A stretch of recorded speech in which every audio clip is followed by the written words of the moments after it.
6 business keys in Venezuela for 2024. Today we discuss.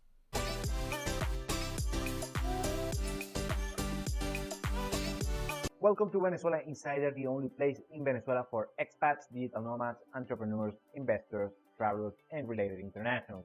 For more information, venezuelainsider.com. So today we are going to discuss 6 business keys in Venezuela overall throughout the Venezuela's economy. And this comes from my favorite Venezuelan economist, Asdrúbal Oliveros. I mentioned him a bunch of times here in the channel, and he always has great takes regarding Venezuelan both economics and also business management.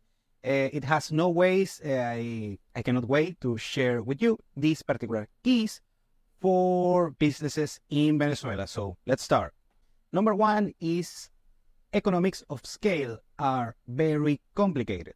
And this is something that I mention all the time, not only, of course, here on my platform, but also to my regular clients, that one of the biggest frictions that we have in Venezuela is how the economics of scale work here. We're talking about supply chain, but also about the volume, unitary prices, the bureaucracy regarding logistics and supply chain, and of course, that affects the bottom line of each particular business. We also have to talk about how the country has gotten very, very expensive on the past 5-7 years.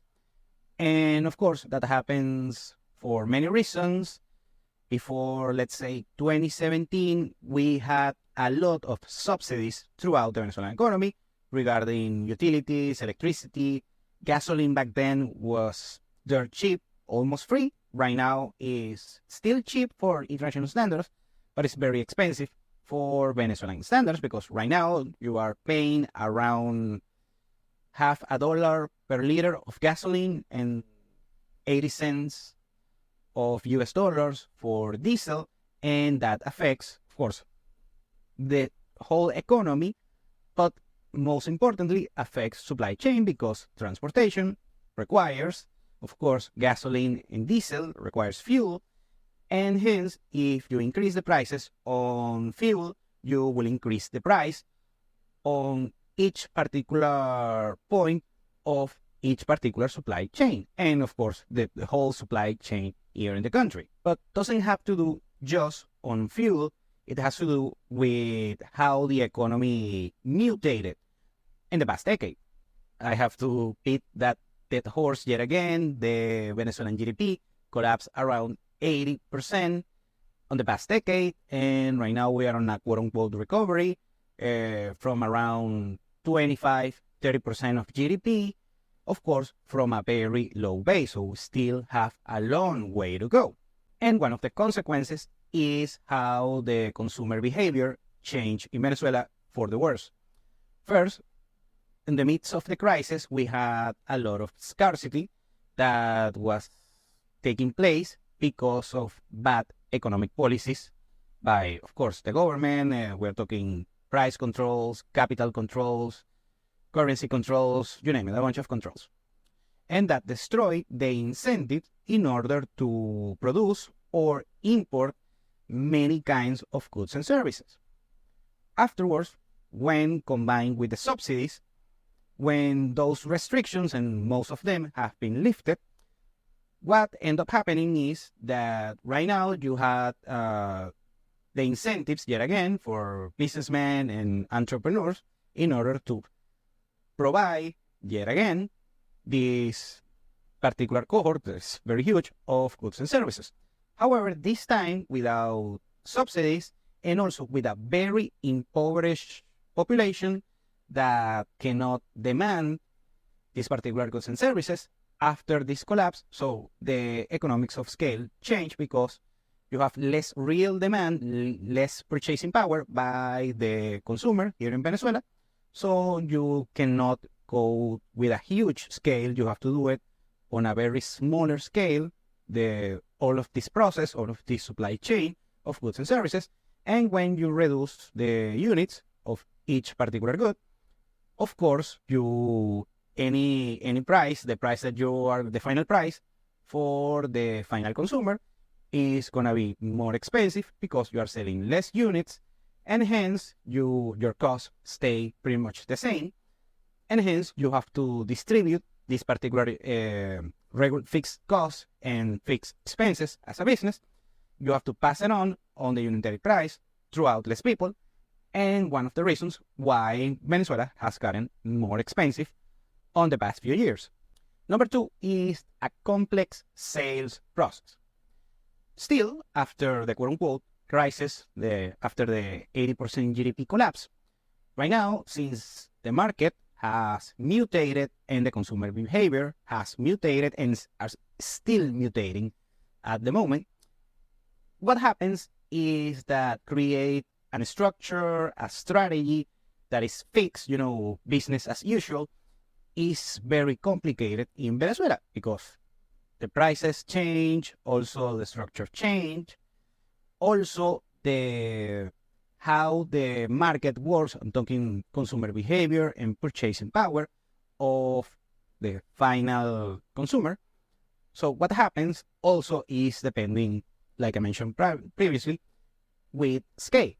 So just a handful of businesses and companies and entrepreneurs, usually the bigger ones, have the opportunity to offer, of course, first, create a great strategy regarding sales and marketing, and also being more efficient in order to make the turnover, the transactions, amongst, of course, their clients compared to smaller ones or, let's say, less fitted ones. So right now, regarding businesses in Venezuela, this is survival of the fittest. And sounds horrible, but it's human nature and economics just play the same. Now, I don't want to say that a small entrepreneur cannot compete in Venezuela, because we have a handful of cases, recent cases, where smaller competitors are able to compete and win against juggernauts. For instance, I mentioned this particular case just a couple of months ago regarding Coca-Cola. They are not giving me advertising, but I love Coca-Cola, by the way, so don't follow any health advice from me. Well, I love Coca-Cola. And Coca-Cola, of course, it has a huge market share worldwide regarding soft drinks, and they only have to compete with Pepsi, maybe a handful of others on regional markets. And Coca-Cola is still very popular in Venezuela. However, the smaller companies that offer soft drink options have been able to take market share from Coca-Cola. So you have this particular case. Also, another case is McDonald's, that another popular worldwide brand that, of course, fast food, that kind of good stuff. The issue is that McDonald's, on the past 7 to 8 years, have not been able to compete on the Venezuelan market because it's a difficult market, to get things done during the crisis, mostly, of course. However, when the sun and the dust settles after, the 80% GDP collapse and we start seeing a recovery, McDonald's, in order to cover their, business as usual, supply chain and cost structure, they were not competitive because it's a huge brand, and also sending the message, giving the orders to the final, let's say, process operation of their particular, structure. It's more difficult. Meanwhile, smaller competitors in Venezuela have thrived on the fast food business because they are more able to pivot against these particular mutations of the Venezuelan market. So have been successful, and actually McDonald's is having a lot of difficulties this particular moment in order to compete on the Venezuelan market. They have reduced prices, increased options, but still they're having a hard time in order to compete with way smaller competitors within the Venezuelan market. Number 3 is disloyal competition. And yes, you heard that correctly. Something that the Venezuelan businessmen, quote unquote, an entrepreneur, something that they didn't get the memo is that they were very spoiled back in the day here in Venezuela. Before the Chavismo, and still on a lesser degree during the Chavismo, what happened is that the taxes against imports were very, very high in order to give an unfair competitive advantage to the local businessmen.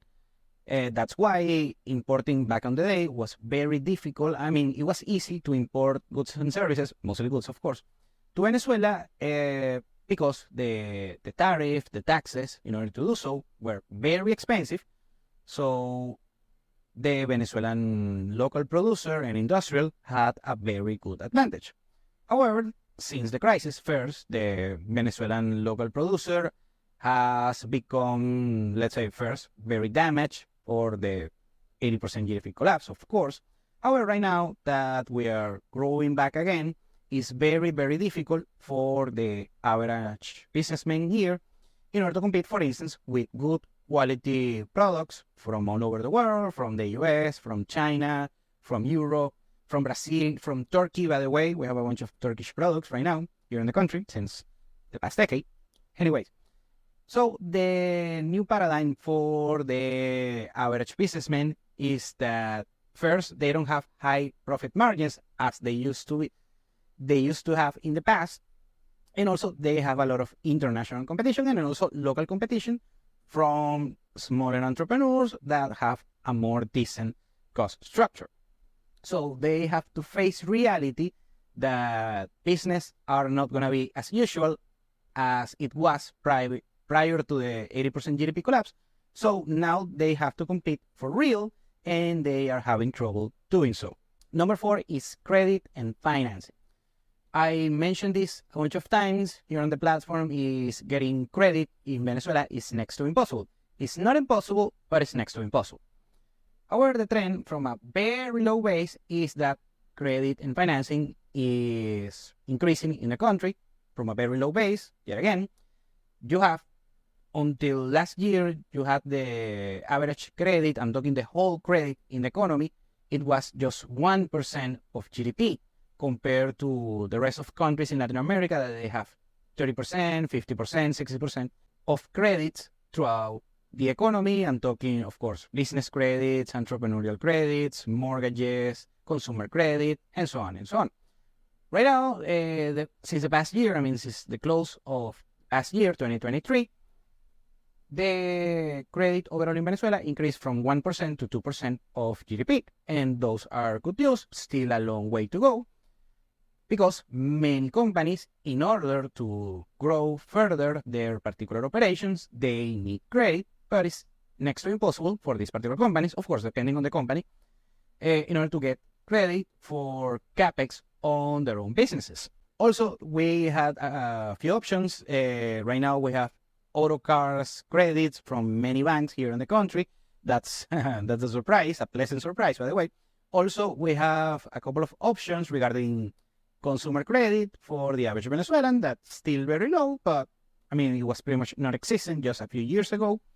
And also, you have the stock market here, the securities market that we have in Venezuela that is very, very tiny, just a fraction of a percent of GDP, but still a good option for very consolidated companies within the Venezuelan economy. Number 5 is the tax burden. And this is something that has increased a lot in Venezuela. Now, if you listen from abroad, basically you have to take it in two cohorts. You have the quote-unquote taxes that are not as high. The tax burden in Venezuela overall is not as high. However, we also have to take the brick and mortar taxes, taxes for traditional classical businesses. And those taxes are draconian right now, and they have a huge percentage on the tax burden. What happens here in Venezuela that first you have to pay the taxman, the CENIAT, mentioned here a couple of times. But also you have to pay a bunch of regional taxes depending on your location, where the business in Venezuela is located. And also you have to pay a lot of contributions to a bunch of Venezuelan public entities, Social Security, you have Bannavis, you have a bunch. I mean, I don't remember right now because there are a bunch. There are small contributions, but still, of course, depends on the size of the company, the number of employees. But this bunch of contributions bleed out a lot of cash for the average traditional business here in Venezuela. And number 6 is the regional paradigm. This is regarding, of course, the situation that Venezuela, compared to the rest of Latin America and worldwide economics, Venezuela is perceived, of course, as this nefarious country with a terrible government and of course, everything that you hear on mainstream media, that until a certain degree is true. That's not the case, but also is usually outdated information. And also, when they give you the correct information, is just half of the story. And compared to that, Venezuela is perceived more risky as it is actually how risky it is the Venezuelan economy. That's the funny thing is Venezuela is a risky economy, don't get me wrong. However, it's not as risky as it is perceived abroad. Venezuela still has a lot of issues that we had on, let's say, 2017, the bottom of the crisis, where I'm not going to say solved, but have been mitigated a lot. So have to say that still a long way to go. But that's the beauty about the situation of Venezuela, that I'm not going to say it cannot go further down, because I don't think that's going to happen.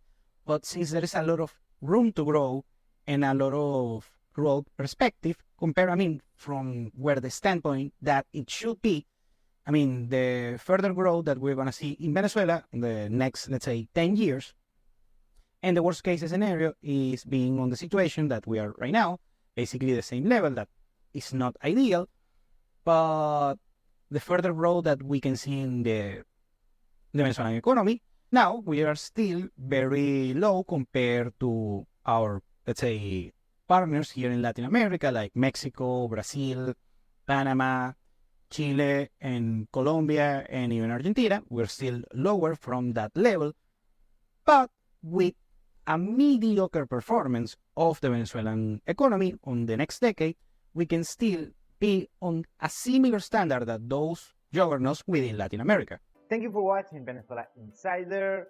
Please like, share, and subscribe. Follow us on social media. If you want to work with us, VenezuelaInsider.com. Thanks again and have a nice day.